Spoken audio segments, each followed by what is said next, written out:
कड़ी धूप में रहमत अली खेतों में थकावट से काम करता है।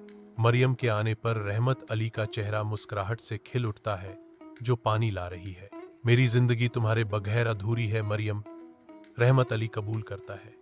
उसकी आंखें प्यार से भरी हैं। कमरा भारी चुप्पी से भरा है, क्योंकि मरियम अपने बिस्तर में स्थिर पड़ी है। उसका चेहरा बुखार से लाल है। रहमत अली अपनी बेटी के बगल में बैठे हैं। उनका चेहरा चिंता का मुखौटा है। वह धीरे से मरियम के माथे पर एक ठंडा कपड़ा रखता है, एक हताश प्रार्थना फुसफुसाते हुए, या अल्लाह, मेरी बेटी को ठीक कर दे। मेरे पास इसके सिवा कुछ नहीं है। मरियम ठीक होकर आंगन में आती है। उसकी हंसी पूरे गांव में गूंजती है। वह अपने पिता रहमत अली को गले लगाती है। उनकी आंखों में आंसू चमकते हैं। गांव वाले देखते हैं। उनके चेहरे मुस्कुराहट से नरम पड़ जाते हैं।